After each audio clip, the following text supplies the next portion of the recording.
1955 ഫെബ്രുവരി 24 കാലിഫോർണിയയിലെ San Francisco നഗരത്തില് ശൈത്യകാലത്തിന്റെ അവസാന ദിനങ്ങളിലൊന്ന് നഗരത്തിന്റെ തിരക്കേറിയ തെരുവുകളിൽ നിന്ന് അകലെ ഒരു ചെറിയ ആശുപത്രിയില് ലോകത്തെ മാറ്റിമറിക്കാൻ പോകുന്ന ഒരു കുഞ്ഞ് ജനിച്ചു വീണു. ആ കുഞ്ഞിന്റെ കരച്ചിൽ കേട്ട് ആരും അന്ന് കരുതിയില്ല അത് ഭാവിയിലെ ഒരു വിപ്ലവകാരിയുടെ ആദ്യ ശബ്ദമാണെന്ന്. അവന്റെ പേര് സ്റ്റീവന് പോള് ജോബ്സ്. ലോകം പിന്നീട് സ്റ്റീവ് ജോബ്സ് എന്നറിയാൻ പോകുന്ന മനുഷ്യന് ജോബ്സിന്റെ ജനനം തന്നെ ഒരു ഡ്രാമ ആയിരുന്നു. സിറിയന് മുസ്ലിം വിദ്യാർത്ഥിയായ അബ്ദുൽ ഫത്താഹ് ജോന് ജന്താലിയും അമേരിക്കന് യുവതിയായ ജോവാന് കാരോള് ഷീബിലും തമ്മിലുള്ള പ്രണയത്തിന്റെ ഫലമായിരുന്നു സ്റ്റീവ്. എന്നാൽ സാമൂഹിക സമ്മർദ്ദങ്ങളും സാഹചര്യങ്ങളും കാരണം അവർക്ക് കുഞ്ഞിനെ വളർത്താൻ കഴിഞ്ഞില്ല. ദത്തെടുക്കലിലൂടെയാണ് സ്റ്റീവ് പോള് ജോബ്സിന്റെയും ക്ലാര ജോബ്സിന്റെയും മകനായി സ്റ്റീവ് വളർന്നത്. മൗണ്ടൻ വ്യൂ എന്ന ചെറിയ പട്ടണത്തിലെ മധ്യവർഗ കുടുംബത്തിലാണ് സ്റ്റീവ് വളർന്നത്. പോള് ജോബ്സ് ഒരു മെക്കാനിക്കും കാർപ്പന്ററുമായിരുന്നു. അദ്ദേഹത്തിന്റെ ഗ്യാരേജിൽ ചെറുപ്പം മുതലേ സ്റ്റീവ് സമയം ചെലവഴിച്ചു. അവിടെ വച്ചാണ് സ്റ്റീവ് ആദ്യമായി ഇലക്ട്രോണിക് ഉപകരണങ്ങളുമായി പരിചയപ്പെട്ടത്. പിതാവ് പഴയ കാറുകൾ നന്നാക്കുന്നത് നോക്കി നിൽക്കുമ്പോൾ സ്റ്റീവിന്റെ മനസ്സിൽ സാങ്കേതികവിദ്യയോടുള്ള അഭിനിവേശം തളിരിട്ടു തുടങ്ങി. സ്കൂളിലെ സ്റ്റീവ് ഒരു സാധാരണ വിദ്യാർത്ഥിയായിരുന്നില്ല.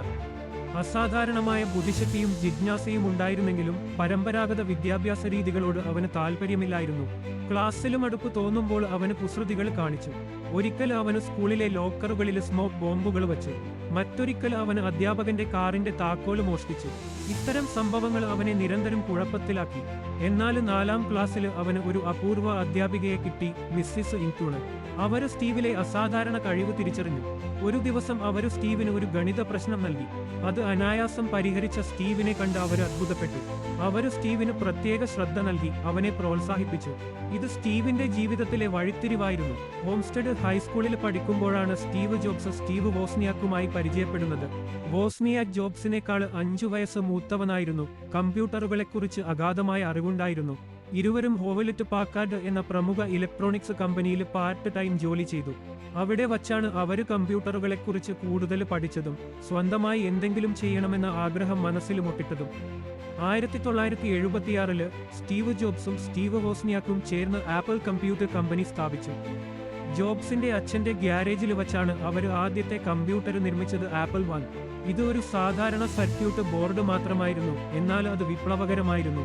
ആദ്യമായി സാധാരണക്കാർക്ക് വാങ്ങാവുന്ന വിലയിൽ ഒരു പേഴ്സണൽ കമ്പ്യൂട്ടർ. അവര് 50 യൂണിറ്റുകൾ നിർമ്മിച്ചു വിറ്റു. ആപ്പിൾ 2വിന്റെ വരവോടെ കമ്പനി വളർന്നു. ഇത് ലോകത്തിലെ ആദ്യത്തെ വിജയകരമായ മാസ് പ്രൊഡ്യൂസ്ഡ് പേഴ്സണൽ കമ്പ്യൂട്ടറായിരുന്നു. കളർ ഗ്രാഫിക്സും ഓഡിയോയും ഉൾപ്പെടെയുള്ള സവിശേഷതകൾ ഇതിനെ വളരെ ജനപ്രിയമാക്കി. സ്റ്റീവ് ജോബ്സ് ഒരു വിഷണറിയായി മാറി. അദ്ദേഹത്തിന്റെ സ്വപ്നം എല്ലാ വീടുകളിലും ഒരു കമ്പ്യൂട്ടർ. അദ്ദേഹത്തിന്റെ ആവേശവും ഊർജ്ജവും കമ്പനിയെ മുന്നോട്ട് നയിച്ചു. ജോബ്സിന്റെ നേതൃശൈലി പലപ്പോഴും സഹപ്രവർത്തകരെ അസ്വസ്ഥരാക്കി. അദ്ദേഹത്തിന്റെ പെർഫെക്ഷനിസവും അസഹിഷ്ണുതയും കമ്പനിയിൽ സംഘർഷങ്ങൾക്ക് കാരണമായി.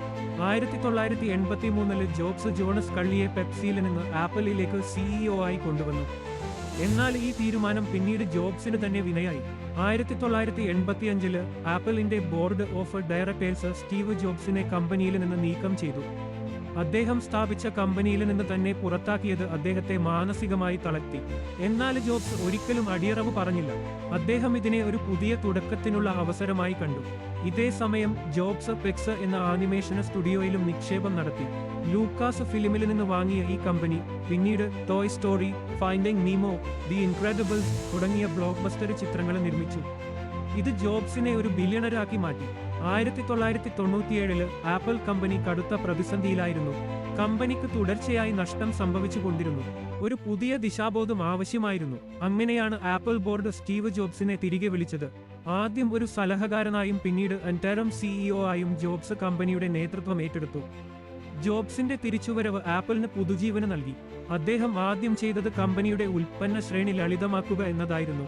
പിന്നീട് iMac അവതരിപ്പിച്ചു, ഒരു സ്റ്റൈലിഷ് ഓൾ-ഇൻ-വൺ കമ്പ്യൂട്ടർ. ഇതിന്റെ വിജയം കമ്പനിയെ തിരികെ ലാഭത്തിലേക്ക് നയിച്ചു.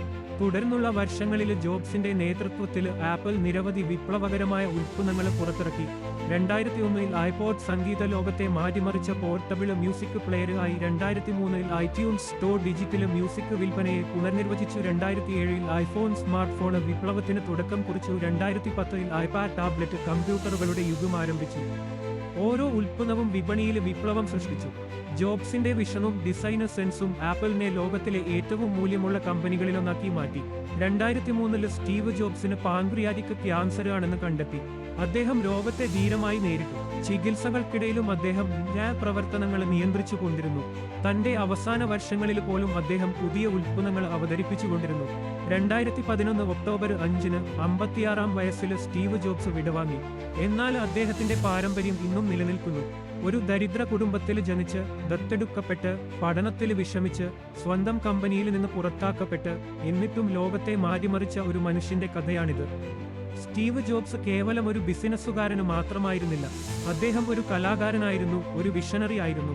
ടെക്നോളജിയും കലയും തമ്മിലുള്ള അതിർവരമ്പുകൾ ഇല്ലാതാക്കിയ ആള്. സാധാരണക്കാരന്റെ കൈകളിലേക്ക് കമ്പ്യൂട്ടറുകളെയും സ്മാർട്ട് ഫോണുകളെയും എത്തിച്ച വ്യക്തി.